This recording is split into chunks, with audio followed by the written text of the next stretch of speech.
Mambo ni mengi alafu muda ni mchache, tumeweza kuona namna ambavyo mambo yalivyo na kila mtu anatamani sana kuweza kujua mambo yanavyoendelea huko katika familia ya bwana mkubwa Diamond Platnumz, kwa sababu kuna mengi ambayo yameweza kutokea katika maisha ya bwana mkubwa Diamond Platnumz, na kila mtu alitamani sana kuweza kugundua ni kitu gani ambacho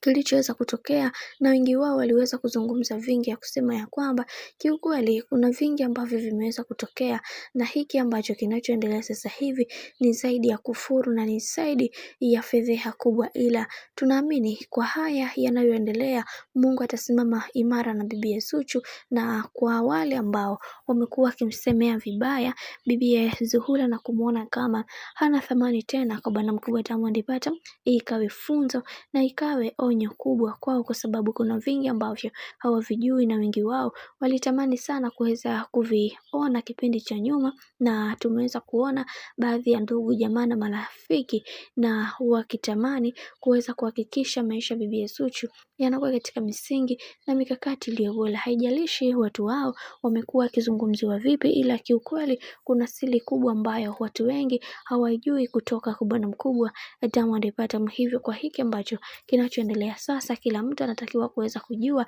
namna ambavyo atakavyoweza kujinasua kwenye huu mtego ambao uliopo kwa wakati huu, kwa sababu kuna vingi ambavyo vipo na kila mtu anatamani sana kuweza kujua namna ambavyo bibi Zuchu atatokana na huo mtego ambao aliweza kutegewa na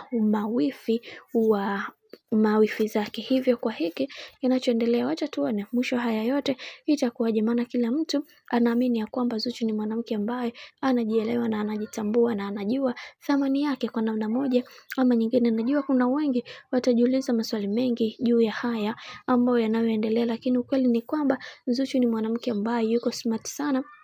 na anajua kucheza na akili za watu, hivyo akaamua kuweza kuweka roho ya ubinafsi pembeni na akaweka roho ya furaha yake katika kila hatua ya maisha ambayo anayopiga. Bwana, mambo ni mengi sana juu ya hiki ambacho kinachoendelea kwa sasa. Mimi naomba nikusihi kitu kimoja, kama ndo mara yako kwanza, basi usisahau kusubscribe, kulike, kushare pamoja na kucomment, kwani kufanya hivyo utakuwa umejiweka katika nafasi nzuri ya wewe kuweza kuenjoy na kufurahi pia.